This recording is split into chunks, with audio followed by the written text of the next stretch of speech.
Big Boss season 8లో ఇప్పుడే గొడవలు మొదలైపోయాయి. Big Boss season 8కి సంబంధించిన డే 2 ప్రోమోని స్టార్మా రిలీజ్ చేసింది. దీనిలో గొడవలైతే మామూలుగా లేవు. నిన్న అక్కినేని నాగార్జున గారి చేతుల మీదుగా Bigg Boss season 8 grand launch అయింది. అయితే ఈ సీజన్ చూడటానికి అంత సక్సెస్ అయ్యేటట్టు కనిపించట్లేదు అనిపించింది. ఎందుకంటే వచ్చిన కంటెస్టెంట్స్లో సగానికి సగం కంటెస్టెంట్స్ అసలు కొంచెం కూడా ఫెమిలియర్గా లేరు.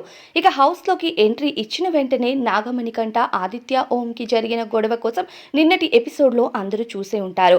మొదటి రోజు నుండే చిచ్చులు పెట్టేందుకు సిద్ధమైపోయింది బిగ్ బాస్ టీం.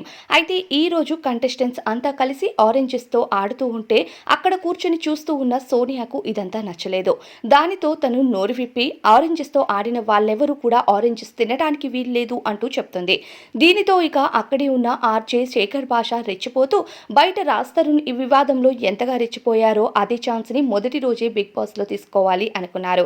ఇక దానితో చేతిని చూపిస్తూ ఈ ఆడిన ఆరెంజెస్ని నేను తింటున్నా అంటే నేను పశువునా అంటుండే.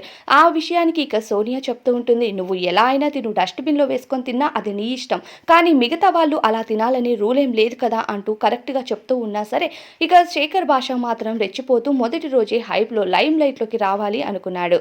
అందుకే సోనియాకు ఫింగర్ పాయింట్అవుట్ చేస్తూ మరి తను మాట్లాడటానికి ట్రై చేశాడు. మేబీ వీకెండ్లో నాగార్జున గారితో ఖచ్చితంగా పడుతుందేమో ఇక శేఖర్ భాషకు. ఇక సోనియా కూడా గట్టిగానే మాట్లాడుతూ నువ్వు ఎలా అయినా తింటావు, కానీ తినే వస్తువులతో ఆటలు ఏంటి అని ప్రశ్నించగా కంటెస్టెంట్స్ అంతా అలా కూర్చొని చూస్తూ ఉండిపోతారే కానీ ఏ ఒక్కరు కూడా నోరు మెదిపి మాట్లాడరు. తాజాగా స్టార్మా రిలీజ్ చేసిన ప్రోమోలో ఇది హైలైట్గా మారింది. ఇక ఈ మొదటి రోజే ఇన్ని గొడవలుంటే ఇంకా ముందు ముందు ఎన్ని గొడవలుంటాయో, మీరు ఎంతైనా కొట్టుకోండ్రా, మీరు కొట్టుకొని మాకు ఎంటర్టైన్మెంట్ చేయండి అంటూ జనాలు కూడా కామెంట్స్ చేస్తున్నారు. ఎందుకంటే ఫెమిలియర్ లేని ఈ స్టార్స్ మరి సక్సెస్ రేటింగ్ని ఎలా తీసుకొస్తారు అన్నది వేచి చూడాలి. దీనిపై అభిప్రాయం కామెంట్ చేయండి.